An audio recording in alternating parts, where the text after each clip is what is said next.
ഞാൻ ഇപ്പോഴും ഓർക്കുന്നത് ആ ഫോട്ടോയാ. അൽത്താഫ്ക്കയും നെസ്ലിലും ഞാനും കൂടി നിന്നിട്ടൊരു ട്രോള് വന്നായിരുന്നു.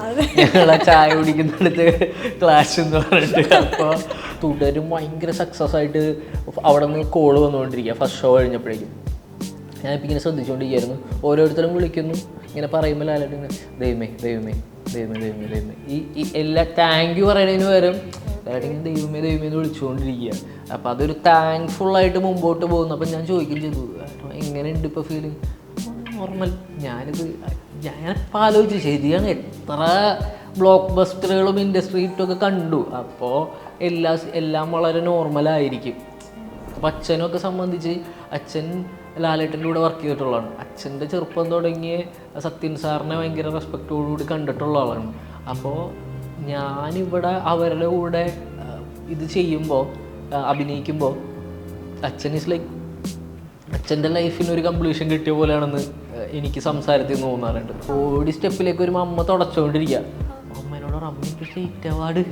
അപ്പം എനിക്കിപ്പോഴും ഓർമ്മയുണ്ട്, അമ്മ മറ്റേ നമ്മളെന്തോ വണ്ടി ഇടിച്ചു എന്ന് പറയുന്ന പോലത്തെ ഒരു റിയാക്ഷനായിരുന്നു. അത്രയും ഷോക്ക്ഡ് ആൻഡ് സർപ്രൈസ്ഡ് ആയിരുന്നു. തലോടൽ എന്നുള്ളതിനേക്കാൾ ലാലേട്ടൻ അത് ആ സമയത്ത് ചെയ്യുക. എനിക്കൊരു കുഞ്ഞു പനി വന്നു. അപ്പോൾ അതാണ്, രാവിലെ തൊട്ട് വൈകുന്നേരം വരെ നമ്മൾ കൂടെ ഉണ്ടായിരുന്നു. അപ്പോൾ നമ്മൾക്ക് ശരിയ ക്ലാസ്സിലൊക്കെ ഉണ്ടാവില്ലേ, എപ്പോഴും സൈഡ് ബെഞ്ചിലിരിക്കുന്ന ഒരാൾ പെട്ടെന്ന് ഒരു ഉച്ചയാകുമ്പോഴേക്കും പനി വന്ന് പോയി കഴിയുമ്പോൾ നമുക്കൊരു പിന്നെ അന്ന് വൈകുന്നേരം വരെ ഒരു മിസ്സിങ് ഉണ്ടാവും. എനിക്ക് തോന്നുന്നത് അതായിരിക്കണം. അല്ലെങ്കിൽ ലാലേട്ടൻ അവിടെ നിന്ന് ഷൂട്ടിൻ്റെ ഇടയില ലാലേട്ടൻ്റെ സീൻ തന്നെ എടുത്തുകൊണ്ടിരിക്കുക, ഞാനും ഉള്ളതാണ്. അപ്പോൾ അതിൻ്റെ ഇടയിൽ നിന്ന് വന്ന് നിന്ന് ഇത് സംസാരിക്കുന്നു.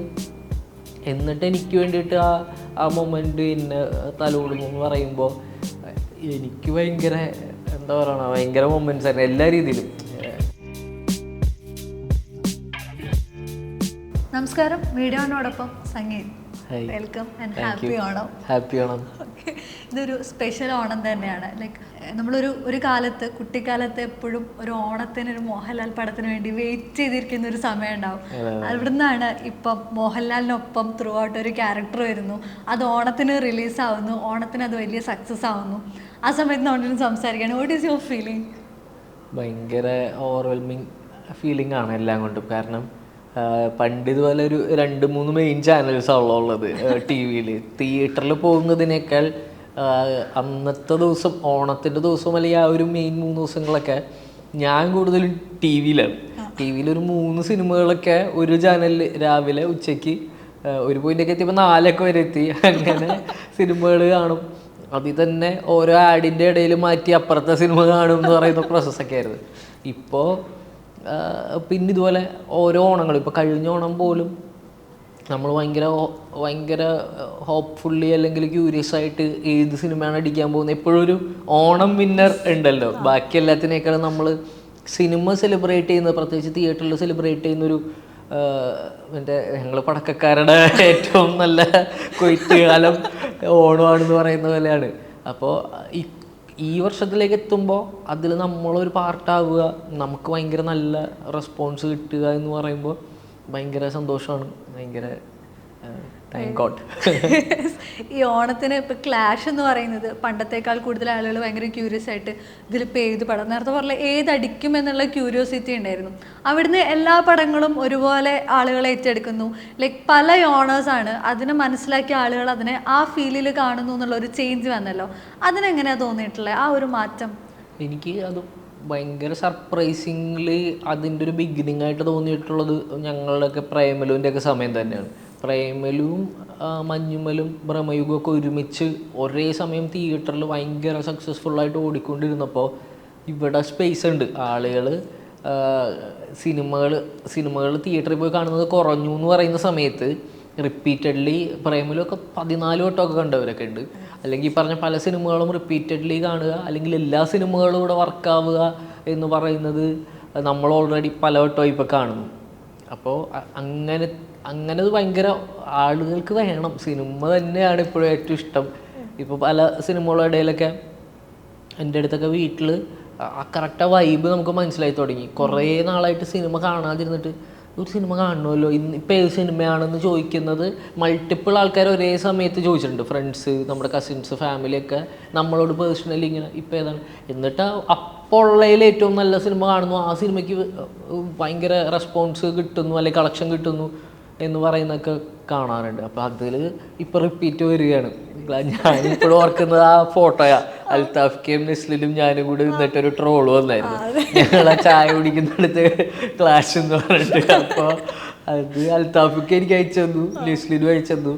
അപ്പോൾ അത് ഭയങ്കര എല്ലാം നമ്മൾ അതിൽ രസം എന്ന് പറഞ്ഞു കഴിഞ്ഞാൽ ഈ 2 സിനിമകളും കൂടെ ഉള്ള 2 സിനിമകളും ഞാനിതിൻ്റെ പ്രീവിയസ് സ്റ്റേജിലൊക്കെ ഇതിൻ്റെ കഥയും സീക്വൻസസും ഒക്കെ ചമൻ വഴിയും, ചമനാണ് ലോകയുടെ എഡിറ്റർ, അൽത്താഫൊക്കെ സീൻസ് പറയും, നെസ്ലിൻ പറയും, അങ്ങനെ അറിഞ്ഞിട്ടുള്ള. പിന്നെ എനിക്ക് മേനേപ്പാരിക്കുകയും എനിക്കറിയാവുന്ന കഥയാണ്. ഫൈസലിൻ്റെ ഫ്രണ്ടാണ് ഡയറക്ടർ. അപ്പോൾ എല്ലാ സിനിമകളുടെ കഥ മറ്റേ രാജുവേട്ടൻ പറയണ പോലെ എല്ലാ കഥകളും എനിക്കറിയാം. അത് ഭയങ്കര സന്തോഷമുള്ള പരിപാടി. ഈ പറഞ്ഞ പോലെ ഒന്നിച്ചൊരു കുടുംബം പോലെ എല്ലാ സിനിമകളും എത്താറുള്ളൂ. അപ്പം നെസ്ലിൻ്റെ പടം എത്തുന്നു, അൽത്താഫിൻ്റെ പടം എത്തുന്നു. ഇത് ഒരു കുടുംബം എന്നുള്ള ഫീലിലേക്ക് മലയാള സിനിമ മൊത്തത്തിൽ സംഗീതത്തിൻ്റെതായിട്ട് മാറുന്നുണ്ടോ? ഇപ്പോഴും അങ്ങനെ തന്നെയാണ്. കാരണം അത് ഞാൻ എഡിറ്റ് ചെയ്തുകൊണ്ടിരിക്കുമ്പോൾ പോലും ഇവരുടെയൊക്കെ സക്സസ്, ഇപ്പോൾ മാത്യുവിൻ്റെ, നെസ്ലിൻ്റെ, ഇപ്പോൾ എനിക്ക് തലവര പറയാണ്ടിരിക്കാൻ പറ്റില്ല. അർജുൻ ചേട്ടൻ സിനിമയ്ക്ക് വേണ്ടിയിട്ട് എടുക്കുന്ന എഫേർട്ടും പെയിനും ആള് ഗോ ത്രൂ ചെയ്യുന്ന കുറേ കാര്യങ്ങൾ എനിക്ക് വളരെ പേഴ്സണലി അറിയാവുന്നതാണ്. ഞാൻ ബ്രൊമാൻസ് തുടങ്ങി കാണുന്നതാണ്. അപ്പോൾ എനിക്ക് ഭയങ്കര ഇഷ്ടമുള്ള ആക്ടറാണ്. ബ്രൊമാൻസിലൊക്കെ ചില റിയാക്ഷൻസും ചില പെർഫോമൻസും ഒക്കെ ഞാനിങ്ങനെ മറ്റേ നമ്മൾ ഇത് എനിക്ക് വന്നു കഴിഞ്ഞാൽ ഞാനിങ്ങനെ ചെയ്യുമെന്ന് ആലോചിക്കുന്ന ആള് ബ്രഹ്മയുഗത്തിലൊക്കെ അത് പ്രൂവ് ചെയ്തിട്ടുള്ളതാണെങ്കിലും തലവരെ എനിക്ക് ഭയങ്കര സാറ്റിസ്ഫൈങ് ആയിരുന്നു, ഭയങ്കര ഹാപ്പി ആയിരുന്നു.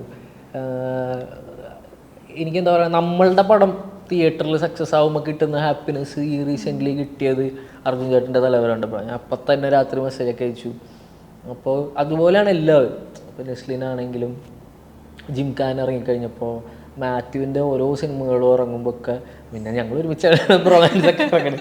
എന്നാലും അവൻ്റെ അടുത്തടുത്ത സിനിമകളൊക്കെ പറ്റിയിട്ട് നമ്മൾ അങ്ങോട്ടും ഇങ്ങോട്ടും തന്നെയാണ് എല്ലാ എന്താ വേവലാതികളും ഷെയർ ചെയ്യുന്നത് എന്ന് പറയണ പോലെ.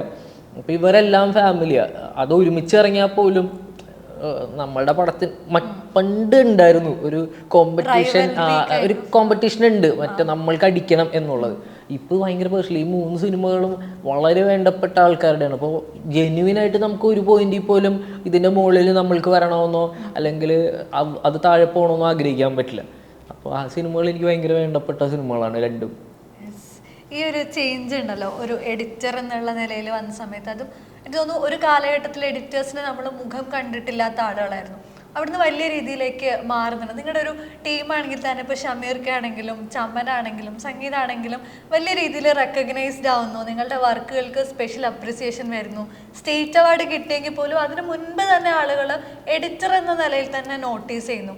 ഈ ഒരു എഡിറ്റർക്ക് അല്ലെങ്കിൽ ടെക്നീഷ്യന്മാർക്ക് ഇപ്പോഴത്തെ മലയാള സിനിമയിൽ അത്തരം ഒരു സെലിബ്രേറ്റഡ് മോഡിലേക്ക് താരതമ്യേന കുറച്ചുകൂടെ അധികം വരാൻ പറ്റുന്നുണ്ടെന്ന് തോന്നിയിട്ടുണ്ടോ? ഫസ്റ്റ് ഓഫ് ഓൾ ഞാൻ എഡിറ്ററായിട്ട് മാത്രം മുമ്പോട്ട് പോയിക്കൊണ്ടിരുന്ന സമയത്തൊന്നും ഞാൻ ലൈം ലൈറ്റ് ആഗ്രഹിച്ചിരുന്നില്ല ഒരു രീതിയിലും. അതായത് ഇപ്പോൾ കുറേ ആളുകൾ ഇങ്ങനെ പറയുന്നത് കണ്ടിട്ടുണ്ട് ഇൻ്റർവ്യൂസിൽ വന്നിട്ട് എഡിറ്റേഴ്സ് ഭയങ്കര അണ്ടർ റേറ്റഡ് ആണ് എന്ന് പറയുന്നത്. പക്ഷെ ഞാൻ അതിൽ പരാതി പറയുകയോ എനിക്കൊരു സെൽഫായിട്ടൊരു പരാതി തോന്നുകയോ ഒന്നും ചെയ്തിട്ടില്ല. കാരണം അതൊരു ടോട്ടലി അതൊരു അണ്ടർ റേറ്റഡ് ആയിട്ടുള്ള അല്ലെങ്കിൽ ഭയങ്കര എന്താ പറയുക താഴത്തെ ലെയറിൽ നിൽക്കേണ്ട ഒരു സാധനമാണ്. ഇപ്പം മ്യൂസിക് പോലെ നമുക്കത് ആസ്വദിക്കാൻ ഫസ്റ്റ് ലെയറിൽ ആസ്വദിക്കാൻ പറ്റില്ല. സിനിമാറ്റോഗ്രഫിയുടെ വിഷ്വൽസ് പോലെ നമുക്ക് ഫസ്റ്റ് ലെയറിൽ ആസ്വദിക്കാൻ പറ്റില്ല. അപ്പോൾ ഇതൊരു ഇപ്പോൾ ഡയറക്ടർ എന്ന് പറയുന്ന പോലെ തന്നെ അതിനെ ഒരു ഏറ്റവും ബെസ്റ്റ് ഫോമിലേക്ക് അതിനെ കൂട്ടിച്ചേർത്തിട്ട് നമ്മളാണ് കുക്ക് ചെയ്യുന്നത്. അപ്പോൾ അതങ്ങനെ തന്നെ പോട്ടെ എന്നുള്ളതാണ്. പക്ഷെ ഇപ്പോൾ നല്ല വർക്കുകളൊക്കെ ഞാൻ പറഞ്ഞ എഡിറ്റർ എന്നുള്ളതിനേക്കാൾ എഡിറ്റിംഗ് ശ്രദ്ധിക്കപ്പെട്ടു തുടങ്ങിയെന്ന് എനിക്ക് എപ്പോഴും തോന്നാറുണ്ട്. അതല്ലാതെയും നമ്മുടെ വേണ്ടപ്പെട്ട ഇപ്പോൾ ചമനൊക്കെ ഭയങ്കര സെലിബ്രേറ്റഡ് ആയിട്ടുള്ള എഡിറ്ററാണ് ഇവിടെ. ഞാൻ ഏതോ ഒരു ട്രെയിലർ എനിക്ക് ഏതാണെന്ന് ഓർമ്മയില്ല, ഫോർ ചമൻ ജാക്കോ എന്ന് പറഞ്ഞിട്ട് കുറേ കമൻസ് വീഡിയോ വന്നിട്ടുണ്ടായിരുന്നു. അപ്പം അതൊരു ഒരു സിനിമ ഒരു എഡിറ്റർക്ക് വേണ്ടി കാണുന്ന ലെവലിലേക്ക് ചമന് വേണ്ടി കാണുന്നതെന്ന് പറയുമ്പോഴേക്കും നമ്മളുടെ സക്സസ് അത് ഭയങ്കരമായിട്ടും. യെസ്. ഈ മോഹൻലാലിൻ്റെ കൂടെയുള്ള കൂട്ടുകെട്ട് കൂടെയാണല്ലോ എനിക്ക് തോന്നും സിനിമ റിലീസ് ആവുന്നത് വരെ വളരെ അണ്ടർടോൺഡ് ആയിട്ടാണ് വെച്ചിട്ടുള്ളത്. വലിയ രീതിയിലുള്ള പ്രൊമോഷൻസ് കൊണ്ടുവന്ന് അങ്ങനെ ഒരു ആഘോഷം എന്നുള്ളതിനപ്പുറത്തേക്ക് ഓട്ടോമാറ്റിക്കലി ആളുകൾക്ക് അറിയാം, പ്രത്യേകിച്ചും ഫാമിലി ഓഡിയൻസിനെ അറിയാം മോഹൻലാൽ പടം വരുന്നു, അതിന് കാണണം എന്നുള്ള ഒരു അർജ് അവിടെ തന്നെ ഉണ്ടാവുകയാണ്. അതിൻ്റെ കൂടെ സംഗീതത്തിൻ്റെ ഒരു കോമ്പിനേഷൻ കൂടെ വന്നിട്ട് അത് വലിയ രീതിയിലേക്ക് നിങ്ങൾ പ്രൊമോട്ട് ചെയ്യാതെ തന്നെ അത് പ്രൊമോട്ടഡ് ആവുന്ന ഒരു അവസ്ഥയുണ്ട്. ആ ഒരു ഫീൽ എങ്ങനെയായിരുന്നു? സിനിമ ഇപ്പോൾ കുഞ്ഞു സിനിമയാണ്, ഭയങ്കര ഫീൽ ഗുഡായിട്ടുള്ള ആളുകൾക്ക് ആ ഓരോ മൊമെൻറ്റ്സാണ് ഇതിൽ ടേക്ക് അവേ ആയിട്ട് നമ്മൾ സിനിമ കഴിഞ്ഞ് വീട്ടിലേക്ക് പോകുമ്പോൾ ഇതിലുള്ള ഈ കുഞ്ഞു കുഞ്ഞ് മൊമെൻറ്റ്സും ഇമോഷൻസുമാണ് കൊണ്ടുപോകാനുള്ളത്. അപ്പോൾ ട്രെയിലർ പോലും ഇപ്പോൾ വന്നപ്പോൾ അനൂപേട്ടൻ എഡിറ്റ് ചെയ്ത്, അനൂപ് സത്യം അനൂപേട്ടൻ എഡിറ്റ് ചെയ്യുമ്പോൾ അനൂപേട്ടൻ പറഞ്ഞിരുന്നത് ഒരു മൊമെൻറ്റും ഇടാൻ പറ്റുന്നില്ല, കാരണം ആ മൊമെൻ്റ് ഇട്ട് കഴിഞ്ഞാൽ ആ സർപ്രൈസ് പോവും എന്നുള്ളത് കൊണ്ട്. അപ്പോൾ സിനിമയ്ക്ക് പറഞ്ഞ പോലെ തന്നെ ഓൾറെഡി പ്രൊമോഷൻ ഉണ്ടായിരുന്നു. അത് മോഹൻലാൽ എന്ന് പറയുന്ന പേരാണ് പ്രൊമോഷൻ. എവിടേക്കോ ഞാൻ ടീസർ ഇറങ്ങിക്കഴിഞ്ഞപ്പോൾ, ടീസർ ഞാൻ അതിന് മുമ്പൊക്കെ കണ്ടിരുന്നു, ഇങ്ങനെ കണ്ടുപോയി. ടീസർ ഇറങ്ങിക്കഴിഞ്ഞപ്പോൾ കുറേ റീൽസ് ഇങ്ങനെ reason for watching this movie Mohanlal Sangeeth combo എന്ന് കണ്ടപ്പോൾ ഞാനിങ്ങനെ ഞാനിതിലെങ്ങനെ ഇവിടെ ഞാനെന്തിനാ എന്ന് തോന്നിയിരുന്നു. അത് ഭയങ്കര ഇപ്പോഴും നമുക്കിപ്പോൾ ഒരു മൾട്ടിപ്പിൾ ആൾക്കാർ പറയുമ്പോൾ മനസ്സിലാവും, ഇതൊരു മോബിൻ്റെ ആഗ്രഹമാണ്, തോട്ടാണെന്നുള്ളത്. അപ്പം ഇപ്പോഴും ഓരോന്ന് വരുമ്പോഴേക്കും കുറേ റീൽസ് വരിക, എന്ത് കണ്ടൻറ്റ് വരുമ്പോഴേക്കും ചെറുതായിട്ടുള്ള ഞങ്ങളുടെ കട്ടുകൾ വരിക എന്നൊക്കെ പറയുമ്പോൾ ആളുകൾക്ക് എവിടെയോ ഈ കോംബോ ഭയങ്കര ഹോപ്പ്ഫുള്ളായിട്ട് വെയിറ്റ് ചെയ്യുകയാണെന്ന്, അത് ഭയങ്കര സർപ്രൈസിങ് ആയിരുന്നു എനിക്ക്. നമ്മളോടുള്ള സ്നേഹം കൊണ്ടാണ്. അപ്പം അതിൽ ലാലേട്ടനോടുള്ള ഇത്രയും വലിയ സ്നേഹത്തിൽ നമ്മളോടുള്ള സ്നേഹം കൂടി ചേർക്കുന്നതിൽ ഭയങ്കര സന്തോഷം. നിങ്ങൾ രണ്ടുപേരും കൂടെ ഉള്ള കോമ്പിനേഷൻ സീനുകളിൽ ഇപ്പം ഒരു ട്രെയിലറിൽ തന്നെ വന്ന ലോങ് ഡയലോഗ് മോഹൻലാൽ പറയുന്നു, വളരെ ലൈറ്റായിട്ട് സംഗീതത്തിന് മറുപടി കൊടുക്കുന്നു. നമുക്കത് വളരെ നാച്ചുറലായിട്ടാണ് ഫീൽ ചെയ്യുക, ലൈക്ക് സ്പോണ്ടേനിയസ് ആണ് കുറച്ചുകൂടെ. സംഗീതത്തിൻ്റെ കൗണ്ടറുകളാണെങ്കിലും ഒക്കെ സംഗീതത്തിൻ്റെ ഒരു പ്രോസസ്സ് എങ്ങനെയാണ്? ഇത് ഇത്ര ലൈറ്റായിട്ട് പോകണം, ഇത്ര മീറ്റർ വേണം എന്നുള്ളൊരു പിടിക്കുന്ന എവിടെയാണ്? ഞാനത് സത്യം പറഞ്ഞു കഴിഞ്ഞാൽ ഞാനൊരു ട്രെയിൻഡ് ആക്ടർ അല്ല. അപ്പോൾ ഇപ്പോഴും എൻ്റെ അടുത്ത് ഷമീർക്ക് ഒരു ദിവസം വിളിച്ചിട്ട് പറഞ്ഞു, നിനക്ക് ഭയങ്കര ഋതുള്ള ആക്ടറാണെന്ന് പറഞ്ഞു. ഞാൻ അന്ന് തുടങ്ങിയിരുന്ന് ആലോചിച്ചോളൂ, എന്താണോ ഇത് പറയാനുള്ള റീസൺ, എവിടെയാണ് എൻ്റെ ഋതം കിടക്കുന്നത്, അത് ട്വീക്ക് ചെയ്യാൻ പറ്റിയത് എനിക്ക് എല്ലായിടത്തും അപ്ലൈ ചെയ്യാമല്ലോ ഇനി അങ്ങോട്ട്. അപ്പോൾ എനിക്കതിപ്പോഴും പറ്റിയിട്ടില്ല എന്നുള്ളതാണ്. ഞാൻ ജെന്യുവൻലി പറഞ്ഞു കഴിഞ്ഞാൽ പണിയെടുക്കുന്നത് ടെക്സ്റ്റിലാണ് കൂടുതലും. നമുക്ക് ഈസി ആയിട്ട് പറയാൻ പറ്റുന്ന രീതിയിൽ അതിൽ തന്നെ ഫണ്ണൊക്കെയാണ് സിനിമയെങ്കിൽ ഉറപ്പായിട്ടും കുറച്ചും കൂടി വേറൊരു പരിപാടിയിൽ ഇത് പറയുമ്പോൾ ഫണ്ണ് കിട്ടും എന്ന് തോന്നും നമുക്ക്. എഴുത്തിൽ അവരെഴുതുമ്പോഴുള്ളതിനേക്കാൾ നമുക്കൊരു അതിൻ്റെ ഈ നേരത്തെ പറഞ്ഞൊരു സ്വാഭാവികത ചിലപ്പോൾ ഭയങ്കര രസമായിരിക്കും എന്ന് തോന്നും. അപ്പോൾ അതുകൊണ്ട് ഞാൻ അങ്ങനെ ഒന്ന് എൻ്റേതായിട്ടുള്ളൊരു ലാംഗ്വേജിലേക്ക് ഇതിനെ മാറ്റാൻ ശ്രമിക്കാറുണ്ട്. ടെക്സ്റ്റിലാണ് കൂടുതൽ പണിയെടുക്കുക. പിന്നെ ഈ പറഞ്ഞ പോലെ ഹൃദയപൂർവ്വം ഹെൽപ്പ് ചെയ്ത സിങ് സൗണ്ട് ആയിരുന്നു ഭയങ്കരമായിട്ട്. അപ്പോൾ സിങ് സൗണ്ടിൽ ഞാൻ നോർമലി ഇപ്പോൾ ഉള്ള എനിക്കാണെങ്കിൽ കറക്റ്റായിട്ട് പനിയും വന്നു.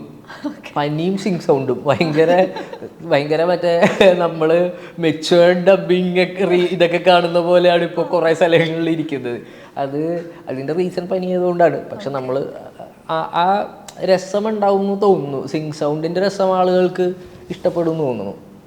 ഈ ടെക്നിക്കാലിറ്റികളിൽ കോൺഷ്യസ് ആണോ? പ്രത്യേകിച്ച് ഇപ്പം ടെക്നിക്കൽ സൈഡിൽ വർക്ക് ചെയ്ത് വന്ന ആക്ടറിലേക്ക് മാറല്ലേ?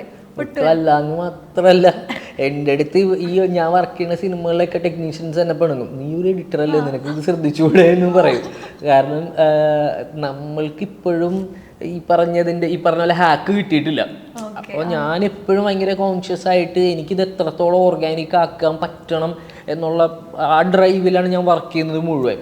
അപ്പോൾ ഇപ്പോൾ എനിക്കൊരു ടേക്കൊക്കെ പോകണമെങ്കിൽ ചിലപ്പോൾ തൊട്ട് മുമ്പിലത്തെ ഡയലോഗിൽ നിന്ന് തുടങ്ങിയാൽ മതിയാവും. പക്ഷേ എനിക്കതിൻ്റെ ആ ഒരു ഓർഗാനിക് ഫ്ലോ കിട്ടണമെന്നുണ്ടെങ്കിൽ നേരത്തെ തുടങ്ങേണ്ടി വരും. അപ്പോൾ അത് ഇവരെ സംബന്ധിച്ച് ഇവർക്ക് ചിലപ്പോൾ കുറച്ചും കൂടി പാടായിരിക്കും, ടെക്നീഷ്യൻസിന്, പ്രത്യേകിച്ച് DOPക്കും ഡയറക്ടർക്കും ഒക്കെ.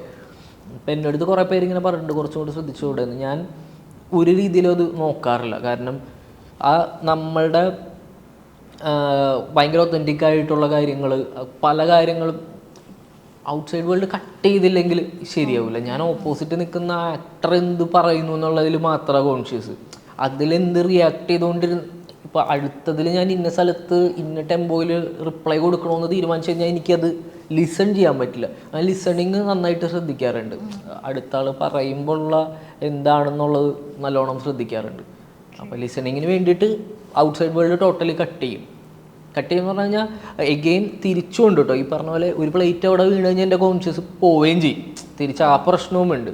അതുകൊണ്ട് എനിക്കൊരു ആ ഭയങ്കര ഓർഗാനിക് ആയിട്ടുള്ള സ്പേസിൽ നിൽക്കുമ്പോഴാണ് എനിക്ക് കംഫർട്ടബിൾ ആയിട്ട് പെർഫോം ചെയ്യാൻ പറ്റുന്നത്. പെട്ടെന്ന് സ്റ്റക്ക് ആവോ? ഇപ്പോൾ പെട്ടെന്ന് എക്സ്റ്റേണൽ ആയിട്ട് എന്തെങ്കിലും വരുന്ന സമയത്ത് വരും. ഞാനതാ പറഞ്ഞ, ഒരു പ്ലേറ്റ് ഒക്കെ വീഴുമ്പോൾ ഞാൻ സ്റ്റക്ക് ആവും. അല്ലെങ്കിൽ പെട്ടെന്ന് കുറേ ആൾക്കാർ ഒരു, അതായത് ഓൾറെഡി അവിടെ കുറേ ക്രൗഡ് സംസാരിക്കുന്നുണ്ടെങ്കിൽ കുഴപ്പമില്ല. വളരെ സൈലൻ്റ് ആയിട്ടുള്ള സ്ഥലത്തുനിന്ന് പെട്ടെന്ന് ഇപ്പം നേരത്തെ എന്തോ പറഞ്ഞപ്പോൾ അങ്ങോട്ട് ക്യാമറമാനിലേക്ക് നോക്കിയപ്പോൾ ഞാൻ സ്റ്റക്കായി എന്ന് പറയണ പോലെ അതൊരു പ്രശ്നമാണ്.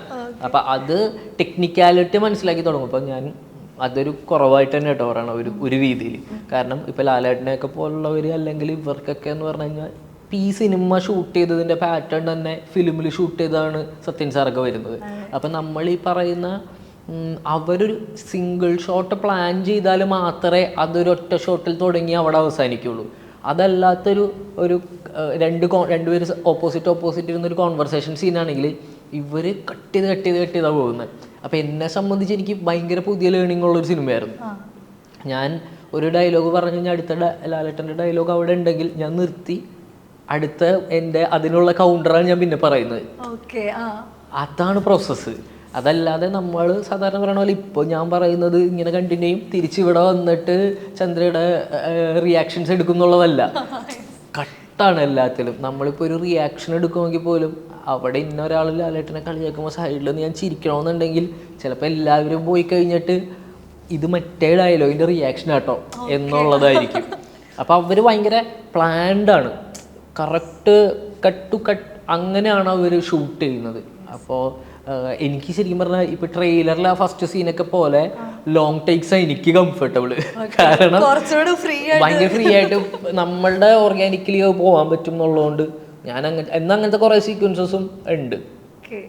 ഈ പറഞ്ഞ പോലെ സത്യൻ അന്തിക്കാട് മോഹൻലാൽ കോംബോ എന്ന് പറയുന്ന സമയത്ത് നമുക്ക് ഭയങ്കര ഒരു നൊസ്റ്റാൾജിക് ഫീലാണ്. അപ്പം ആ ഒരു സെറ്റിലേക്ക് വരുന്നത് തന്നിട്ടുള്ള ഒരു എക്സൈറ്റ്മെന്റ് എന്തായിരുന്നു? ഈ ഫസ്റ്റ് കോള് എങ്ങനെയായിരുന്നു? എനിക്ക് ആദ്യം മെസ്സേജാണ് വരുന്നത്. അഖിൽ സത്യനാണ് മകൻ മെസ്സേജ് അയക്കുന്നത്. ഇങ്ങനെ പടത്തിലുണ്ട് ഒരു, ഞാനപ്പോൾ തുടരും ചെയ്യുന്നത് തന്നെ ലാലേട്ടനെ കാണാൻ വേണ്ടിയിട്ടായിരുന്നു. പക്ഷെ അവിടെ ചെന്നപ്പോൾ സംസാരിക്കാനൊന്നും പറ്റിയില്ല. അതുകൊണ്ട് ഡെസ്പ് അടിച്ചാണ് തിരിച്ചു പോകുന്നത്. ഉണ്ട്, പക്ഷെ എന്നിട്ടും അതാ കറക്റ്റ് ആക്ഷൻ്റെയും കട്ടിൻ്റെ ഇടയിൽ മാത്രമേ ഉള്ളൂ. അല്ലാത്ത സമയത്ത് വേറൊരു, ഇപ്പോൾ ഹൃദയപൂർവ്വത്തിലെ ലാലേട്ടനായിരുന്നില്ല ഞാനുള്ള ദിവസത്തിൽ തുടരുമില്ല ലാലേട്ടൻ. പിന്നെ ഈ പറഞ്ഞ പോലെ ഞങ്ങളും ഒരു ദിവസമാണ് കോമ്പിനേഷൻ സീനുള്ളത്. ഞങ്ങൾ തമ്മിൽ ഒരു ദിവസം ഷൂട്ട് ഉണ്ടായിരുന്നുള്ള എൻ്റെ ഓർമ്മ, 1 or 2. അപ്പോൾ ലാലേട്ടൻ്റെതായിട്ടുള്ള സ്പേസിലാണ്. അപ്പോൾ എനിക്ക് മര്യാദക്ക് ഒന്ന് ഇൻട്രൊഡ്യൂസ് ചെയ്തു ഇതാണെന്ന് അവർ പറഞ്ഞു. പ്രേമിലും ഇറങ്ങിയിട്ടുണ്ട്. അപ്പോൾ പ്രേമിൽ കണ്ടിട്ടില്ലായിരുന്നു. അപ്പോൾ അവിടെ നിന്ന് ഞാൻ ഹൃദയപൂർവ്വത്തിലേക്ക് എത്തുമ്പോൾ ഞാൻ ഈ പറഞ്ഞ പോലെ രാവിലെ തുടങ്ങി രാത്രി വരെ ഷൂട്ട് കഴിയുന്ന ആ മൊമെൻറ്റ് പാക്കപ്പ് വിളിക്കുന്നത് വരെ ലാലേട്ടൻ ഇങ്ങനെ സംസാരിച്ചുകൊണ്ടിരിക്കും. ആളങ്ങനെ ക്യാരവനിൽ പോക്കൊന്നുമില്ല. ഇടയ്ക്ക് ഗ്യാപ്പ് കിട്ടുമ്പോൾ ഫുൾ ടൈം സെറ്റിൽ തന്നെ ഉണ്ടാവും. ഫുഡ് കഴിക്കാൻ ഉള്ള പോക്ക് മാത്രമേ ഉള്ളൂ. അപ്പം അവിടെ നിന്നുണ്ടായൊരു ഫ്രണ്ട്ഷിപ്പ് ഉണ്ട്. ഞാൻ അതിലാണ് ഏറ്റവും കൂടുതൽ ബ്ലെസ്ഡ് ആയിട്ട് ഫീൽ ചെയ്യുന്നത്. ഞാനതാണ് ഈ ഓരോ ഇൻ്റർവ്യൂ പോയിട്ട് ഇതിന് എക്സൈറ്റ്മെൻറ്റ് പറഞ്ഞുകൊണ്ടിരിക്കുന്നത്. കാരണം അത് എനിക്ക് കിട്ടുമെന്ന് പോലും അറിയില്ല. അതാണ് ഇപ്പോഴും ലാലേട്ടൻ എന്താ പറയുക, ഞാൻ ഓർക്കണേനേക്കാളും കൂടുതൽ നമ്മൾ ഓർക്കണ്ടാവും എന്ന് പറയുന്ന പോലെയാണ്. അദ്ദേഹത്തിന് ഭയങ്കര കാര്യമായിരിക്കും. പക്ഷെ നമ്മൾ നമ്മളുടേതായിട്ടുള്ള കാര്യങ്ങളിലേക്ക് പോയി. എനിക്ക് പാക്കപ്പ് കഴിയുമ്പോൾ അറിയാം, ബാക്കി ഞങ്ങൾ സിനിമയൊക്കെ കഴിയുമ്പോൾ ഞാൻ ആലോചിക്കണ്ടോ ഇവർ ഇനിയും വിളിക്കാം, കോണ്ടാക്റ്റിലിരിക്കാം, ഫ്രണ്ട്ഷിപ്പ് കീപ്പ് ചെയ്യാം. പക്ഷെ ഇതെനിക്ക് പോകുമ്പോഴേ അറിയാവൂ ഇതൊരു ഫെയറി ടെയിലായിരുന്നു, അതിലൊരു ചാപ്റ്ററായിരുന്നു. അവിടെ വന്നു സത്യൻ സാറിൻ്റെയൊക്കെ കുറേ കഥകൾ കേൾക്കുന്നു, എക്സ്പീരിയൻസ്. ഞാൻ കുറേ പുസ്തകങ്ങൾ വായിക്കുന്ന പോലെയൊക്കെ ആയിരുന്നു. കുറേ എക്സ്പീരിയൻസ് ഉള്ള ബയോപിക്കുകൾ വായിക്കുന്ന പോലെ ഇവരുടെ കുറേ കഥകൾ കേൾക്കുന്നു. സിദ്ദിഖ് കഥ പറയുന്നു, ലാലേട്ടൻ കഥ പറയുന്നു. ഈ കഥകളായിരുന്നു അവിടെ. ഞാൻ പടത്തിൻ്റെ റിസൾട്ടിനേക്കാളും എന്നെ ഏറ്റവും കൂടുതൽ ബ്ലെസ്ഡ് ആക്കുന്നത് ആ പ്രോസസ്സാണ്, ഈ സിനിമയിൽ പ്രത്യേകിച്ചും. ഇതിനകത്ത് മുൻപ് ഇൻ്റർവ്യൂകളിൽ പറഞ്ഞ സമയത്ത് തന്നെ പനി പിടിച്ച സമയത്ത് വന്നിട്ട് ലാലേട്ടൻ്റെ ആ ഒരു ഭയങ്കര കേൾക്കുമ്പോൾ തന്നെ ഭയങ്കര രസമുള്ള ഒരു സംഗതി, എങ്ങനെയെങ്കിലും അത് അനുഭവിക്കാൻ സാധിച്ചിരുന്നെങ്കിൽ എന്നൊക്കെ തോന്നുന്ന പോലത്തെ ഒരു മൊമെന്റ് ആയിരുന്നു. യുവർ ഫേവറേറ്റ് മൊമെന്റ് വിത്ത് മോഹൻലാൽ ഏതായിരിക്കും ഹൃദയപൂർവ്വത്തിൽ? അത് തന്നെയായിരുന്നു. അതാണ് ഭയങ്കര ഓവർവെൽമിംഗ് ആയിട്ടും ഇമോഷണലായിട്ടും തോന്നിയത്. അതാ തലോടൽ എന്നുള്ളതിനേക്കാൾ ലാലേട്ടൻ അത് ആ സമയത്ത് ചെയ്യുക. എനിക്കൊരു കുഞ്ഞിപ്പനി വന്നു, അപ്പോൾ അതാണ് രാവിലെ തൊട്ട് വൈകുന്നേരം വരെ നമ്മൾ കൂടെ ഉണ്ടായിരുന്നു. അപ്പോൾ നമ്മൾക്ക് ശരിയ ക്ലാസ്സിലൊക്കെ ഉണ്ടാവില്ലേ, എപ്പോഴും സൈഡ് ബെഞ്ചിലിരിക്കുന്ന ഒരാൾ പെട്ടെന്ന് ഒരു ഉച്ചയാകുമ്പോഴേക്കും പനി വന്ന് പോയി കഴിയുമ്പോൾ നമുക്കൊരു പിന്നൊരു അന്ന് വൈകുന്നേരം വരെ ഒരു മിസ്സിങ് ഉണ്ടാവും. എനിക്ക് തോന്നുന്നത് അതായിരിക്കണം. അല്ലെങ്കിൽ ലാലേട്ടൻ അവിടെ നിന്ന് ഷൂട്ടിൻ്റെ ഇടയില ലാലേട്ടൻ്റെ സീൻ തന്നെ എടുത്തുകൊണ്ടിരിക്കുക, ഞാനും ഉള്ളതാണ്. അപ്പോൾ അതിൻ്റെ ഇടയിൽ നിന്ന് വന്ന് നിന്ന് ഇത് സംസാരിക്കുന്നു. എന്നിട്ട് എനിക്ക് വേണ്ടിയിട്ട് ആ മൊമെൻ്റ് എന്നെ തലോടുന്നു എന്ന് പറയുമ്പോൾ എനിക്ക് ഭയങ്കര എന്താ പറയണ, ഭയങ്കര മൊമെൻറ്റ്സ് ആയിരുന്നു എല്ലാ രീതിയിലും. ആസ് എ ഫ്രണ്ട് അല്ലെങ്കിൽ ആസ് എ സ്റ്റാർ നമ്മൾ കണ്ടിട്ടുള്ളതും ഭയങ്കര ഇമോഷണൽ പരിപാടിയായിരുന്നു അത്. പ്രത്യേകിച്ച് ഇപ്പം മോഹൻലാലിൻ്റെ ഒരു സമയം എന്ന് പറയുന്നത്, ഇപ്പം ആഫ്റ്റർ എമ്പുരാൻ ഒരു വലിയ ബൂം ഉണ്ടായിട്ടുണ്ട്. ലൈക്ക് മോഹൻലാലിന് ഒരുപാട് സിനിമകൾ വരുന്നു, ഈവൻ ഒരു ആഡ് പോലും അത്രയും ചർച്ചയാവുന്നു. അങ്ങനെ ഒരു ഫേസിൽ കൂടെയാണ് മോഹൻലാലിൻ്റെ അടുത്ത സിനിമയും കൂടെ വന്നത്. ഈ ഒരു ഫീലില്ലേ മോഹൻലാൽ ടൈം എന്ന് പറയുന്നത്, അത് സംഗീതത്തിനെ സംബന്ധിച്ചിടത്തോളം എത്ര പേഴ്സണലാണ്? ഞാൻ ഈ പറഞ്ഞ പോലെ ലാലേട്ടൻ ഫാനാണ് ഭയങ്കരമായിട്ട്. ആണ്, അതെ, എല്ലാവരും ആയിരിക്കും. എന്നാലും ഈ പറഞ്ഞ പോലെ അത് വളരെ ജെന്യുവിനായിട്ട് പറഞ്ഞു കഴിഞ്ഞാൽ അതിൻ്റെ ഒരു കംപ്ലീഷൻ വരുന്നത് ഇവിടെ ഒരുമിച്ചായതിനു ശേഷമാണെന്ന് തന്നെ പറയാം. അല്ലെങ്കിൽ അത് ഏറ്റവും പീക്ക് ലെവലിലേക്ക് പോകുന്നത് ഒരുമിച്ച് പരിചയപ്പെട്ടതിന് ശേഷമാണെന്ന് പറയാം. പലരും നമ്മൾ കേൾക്കാറില്ല, നമ്മൾ മറ്റേ അടുത്തറിയുമ്പോൾ വീടുടയുക എന്ന് പറയുന്നതിന് പകരം ഇവിടെ എനിക്ക് ഓൾറെഡി ഉണ്ടായിരുന്ന ഒരു ഇഷ്ടം ഭയങ്കര അതൊരു ആസ് എ ഹ്യൂമൻ ബീയിങ് നമ്മളെ ട്രീറ്റ് ചെയ്തതിൻ്റെയൊക്കെയാണ്. അപ്പോൾ ലാലേട്ടൻ ഈ പറഞ്ഞ പോലെ എല്ലാം ഭയങ്കര കാമായിട്ട് കണ്ട് ഈ പറഞ്ഞൊരു സ്പിരിച്വൽ സൈഡുള്ള ആളാണ്. ഇപ്പോൾ തുടരും ഭയങ്കര സക്സസ് ആയിട്ട് അവിടെ നിന്ന് കോള് വന്നുകൊണ്ടിരിക്കുക ഫസ്റ്റ് ഷോ കഴിഞ്ഞപ്പോഴേക്കും. ഞാനിപ്പോൾ ഇങ്ങനെ ശ്രദ്ധിച്ചുകൊണ്ടിരിക്കുകയായിരുന്നു, ഓരോരുത്തരും വിളിക്കുന്നു, ഇങ്ങനെ പറയുമ്പോൾ ലാലേട്ടൻ ദൈവമേ ദൈവമേ ദൈവമേ ദൈവമേ ദൈവമേ ഈ എല്ലാ താങ്ക് യു പറയുന്നതിന് പകരം ലാലേട്ടൻ ദൈവമേ ദൈവമേ എന്ന് വിളിച്ചുകൊണ്ടിരിക്കുക. അപ്പോൾ അതൊരു താങ്ക്ഫുള്ളായിട്ട് മുമ്പോട്ട് പോകുന്നു. അപ്പം ഞാൻ ചോദിക്കുകയും ചെയ്തു, ഏട്ടോ എങ്ങനെയുണ്ട് ഇപ്പോൾ ഫീലിംഗ്? നോർമൽ. ഞാനിപ്പോൾ ആലോചിച്ചു, ശരിയാണ്, എത്ര ബ്ലോക്ക് ബസ്റ്ററുകളും ഇൻഡസ്ട്രി ഹിറ്റൊക്കെ കണ്ടു. അപ്പോൾ എല്ലാം വളരെ നോർമലായിരിക്കും. ഈ പറഞ്ഞതുപോലെ തന്നെ കൂട്ടുകെട്ടുകളില്ലേ, ഇപ്പോൾ സംഗീതിൻ്റെ സിനിമകളെല്ലാം എടുത്തു കഴിഞ്ഞാൽ അതിനകത്ത് ഈ ഫ്രണ്ട്ഷിപ്പിന് ഭയങ്കര വാല്യൂ ഉണ്ട്. ഇപ്പം എല്ലാ സിനിമകളിലും when you come that friendship becomes more intense എന്നുള്ളൊരു ഫീല് ആളുകൾക്ക് തന്നെ കിട്ടുന്നുണ്ട്. ഈ സൗഹൃദത്തിന് എത്രത്തോളം വാല്യൂ ഉണ്ട് സംഗീതത്തിൻ്റെ ലൈഫിൽ, കരിയറിലും ലൈഫിലൊക്കെ ഭയങ്കര ഇമ്പോർട്ടൻ്റ് ആണ് ഫ്രണ്ട്ഷിപ്പ്. ഞാൻ ഡ്രൈവ് ചെയ്യുന്നത് അതാണ്. ഒരു സിനിമേനേക്കാൾ എന്നെ അട്രാക്റ്റ് ചെയ്യുന്നത് ആളുകളുടെ സ്നേഹമാണ്. ഞാൻ ചെയ്യുന്ന പണീനേക്കാൾ, അത് പറയുന്നത് എത്രത്തോളം ശരിയാണെന്ന് പോലും എനിക്ക് അറിഞ്ഞൂടാ, ഞാൻ ചെയ്യുന്ന പണീനേക്കാൾ എനിക്ക് ഏറ്റവും കൂടുതൽ സന്തോഷം കിട്ടുന്നത് ആളുകളുടെ സ്നേഹം ആ ജോലി കൊണ്ടിട്ട് തിരിച്ച് കിട്ടുമ്പോഴാണ്. അപ്പം ഞാൻ ഭയങ്കര ലവ് സീക്ക് ചെയ്യുന്നൊരു മനുഷ്യനാണ്. അതുകൊണ്ട് എനിക്കിതൊക്കെയാണ് കുറച്ചും കൂടി ഇമ്പോർട്ടൻറ്റ്. ഈ പറഞ്ഞ ഞാനതുകൊണ്ടാണ് ഈ പറഞ്ഞ ലാലേട്ടൻ ഈ പറഞ്ഞ മൊമെൻറ്റ്സൊക്കെ ഇരുന്ന് എല്ലാ ഇൻ്റർവ്യൂവിലും വന്നിരുന്ന് പറയുന്നതും. എനിക്ക് ഈ മമിതേനെ പറ്റിയിട്ടും നെസ്ലിനെ പറ്റിയിട്ടും മാത്യുവിനെ പറ്റിയിട്ടും അർജുൻ ചേട്ടനെ പറ്റിയിട്ടും ഗിരീഷ് ചേട്ടനെ പറ്റിയിട്ടും വിനോദ് ചേട്ടനൊക്കെ പറ്റി ചോദിക്കുമ്പോൾ ഒരുപാട് പറയാനുള്ളത് അതുകൊണ്ട് തന്നെയാണ്. എനിക്കൊരു പ്രൊഫഷണലി ഒരു വരിയിൽ അവരെൻ്റെ നല്ല ഫ്രണ്ടാണെന്ന് പറഞ്ഞ് ഒതുക്കാൻ പറ്റില്ല. എന്തെങ്കിലുമൊക്കെ ഇങ്ങനെ പറഞ്ഞുകൊണ്ടിരിക്കും അവരെ പറ്റി ചോദിക്കുമ്പോൾ. ഇവരെല്ലാവരും ഇപ്പം നിൽക്കുന്ന ഒരു ഫേസ് ഈ പറഞ്ഞതുപോലെ ലൈക്ക് ഒരുപാട് വിജയത്തിലാണ് നിൽക്കുന്നത്. ഇപ്പം നെസ്ലിൻ്റെ പടങ്ങളാണെങ്കിലും ശരി, Mamitha is committing load of movies with load of stars. അങ്ങനെ വളരെ തിളക്കമുള്ളൊരു സമയത്താണ്. അപ്പം ഈ ഒരു ഫേസിൽ ഫ്രം ലൈക്ക് നിങ്ങൾ തുടങ്ങിയ സ്ഥലത്ത് അത്രയും ആ സ്ട്രഗിളിൽ നോട്ടീസ് ചെയ്യപ്പെടാതെ ഇരിക്കുന്ന സമയത്ത് നിന്ന് ഒരു സ്റ്റാർഡത്തിലേക്ക് എത്തിയ ഒരു ട്രാവല്, അവിടെയൊക്കെ നിങ്ങൾ ഒന്നിച്ചാണ്. പലപ്പോഴും ഇൻസ്റ്റഗ്രാം സ്റ്റോറീസിലാണെങ്കിലും താഴെ വരുന്ന കമൻസിലാണെങ്കിലും നിങ്ങളെല്ലാവരും പരസ്പരം ചേർത്ത് വെക്കുന്ന ഒരു ഫീലുണ്ട്. ഈ ഒരു ബോണ്ട് എങ്ങനെ കീപ്പ് ചെയ്യുന്നത്? അതിൻ്റെ ഉത്തരം തൊട്ട് മുമ്പിലത്തെ ചോദ്യത്തിൻ്റെ ഉത്തരം ഒന്ന് തന്നെയാണ്. ഇവര് നമ്മുടെ കരിയറും പ്രൊഫഷണലും ആയിട്ടുള്ള ഫ്രണ്ട്സിൽ നിന്ന് മാറിയിട്ട് വളരെ പേഴ്സണലായിട്ടുള്ള ആൾക്കാരായി മാറുന്നൊരു പരിപാടിയായി മാറിയവർ. കാരണം ഞങ്ങളിപ്പോൾ സിനിമ അല്ല കൂടുതലും സംസാരിക്കണം, ഞങ്ങൾക്ക് പേഴ്സണലുള്ള പ്രശ്നങ്ങളും നമ്മുടെ സന്തോഷങ്ങളും നമ്മുടെ കുശുമ്പുകളൊക്കെയാണ് ഞങ്ങൾക്ക് കൂടും പറയാനുള്ളത്. അതേപോലെ തന്നെ കരിയറിലുണ്ടാവുന്ന പല ക്വസ്റ്റ്യൻസും പല ഇൻസെക്യൂരിറ്റീസും കൺഫ്യൂഷൻസും ഒക്കെ വരുമ്പോഴും ഞങ്ങളൊക്കെ ഉണ്ടാവുക ഒരുമിച്ച് തന്നെയാണ് മിക്കപ്പോഴും ഇത് ഫേസ് ചെയ്യേണ്ടി വന്നിട്ടുള്ളത്. എല്ലാവരുടെയും ഇഷ്യൂസിൽ എനിക്ക് മെമ്മറീസ് ഉണ്ട്. ഇപ്പോൾ ഒരു ബാഡ് ഫേസ് ഇവർക്ക് ഉണ്ടായത് ആ സമയത്ത് ഞാനും അവിടെ പ്രസൻ്റ് ആയിരുന്നു എന്ന് പറയുന്നതാണ് എൻ്റെ ഓർമ്മ. ഇതിന് ശേഷം മമിതയുടെ കൂടെ ഒരു സിനിമ അനൗൺസ് ചെയ്തിരുന്നു ആസ് ലീഡ് ക്യാരക്ടേഴ്സ് നിങ്ങൾ രണ്ടുപേരും. അത് പോസ്റ്റർ തന്നെ ഇസ് വെരി ലവ്ലി.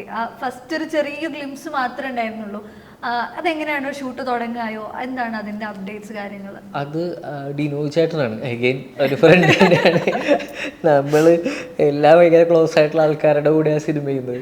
അതല്ലെങ്കിൽ സിനിമ ചെയ്യാൻ വരുന്നവരെ നമ്മൾ ക്ലോസ് ആക്കി പറ്റും എന്ന് പറയണ പോലെ ഡിനോയ് ചേട്ടൻ എൻ്റെ ഭയങ്കര എന്താ പറയുക, ഒരു കുറേ നാളുകളായിട്ട് തണ്ണീർമത്തം തുടങ്ങിയ ഭയങ്കര അടുത്ത് നിൽക്കുന്ന വ്യക്തിയാണ്. ഇപ്പോൾ എത്ര വർഷമായി, 2019 6 വർഷമൊക്കെ ആയിട്ട് നമ്മളുടെ ഒരു ബെസ്റ്റ് ഫ്രണ്ട് എന്ന് പറയാൻ പറ്റുന്ന, അല്ലെങ്കിൽ എപ്പോഴും ഒന്നാമത് ഞങ്ങൾ തമ്മിൽ 3 കിലോമീറ്റർ ഉള്ളൂ വീടിൻ്റെ വ്യത്യാസം. അപ്പോൾ ഈ പറഞ്ഞ എൻ്റെ ഒരു നെയ്ബർ അടുത്തുള്ള എൻ്റെ ഏറ്റവും ക്ലോസ് ആയിട്ടുള്ള ഫ്രണ്ട് ഡിനോയ് ചേട്ടനാണ്. അതായത് ഞങ്ങൾ ഏറ്റവും കൂടുതൽ കണ്ടിട്ടുള്ളത് ഡിനോയ് ചേട്ടൻ്റെ ആണെന്ന് പറയുന്ന പോലെ ഫ്രണ്ട്സിൽ. അപ്പോൾ ഞങ്ങൾക്കും കുറേ അപ്പ് ആൻഡ് ഡൗൺസ് ഉണ്ടായിട്ടുണ്ട്. ഞങ്ങൾ ഒരുമിച്ച് ചെയ്ത സിനിമകൾ, ഇപ്പോൾ പത്രോസ്, അത് നമ്മൾ ഭയങ്കര എഫേർട്ട് ഇട്ട് ഭയങ്കര ഹോപ്പ്ഫുള്ളായിട്ട് ചെയ്യുന്നു, അത് പ്രതീക്ഷിച്ച പോലെ വന്നില്ല. അത് കഴിഞ്ഞ് ഞങ്ങൾ ഒരുമിച്ചൊരു സിനിമ ചെയ്യാൻ വേണ്ടിയിട്ട് ഓടി. ഞാൻ ഡയറക്ഷനായിരുന്നു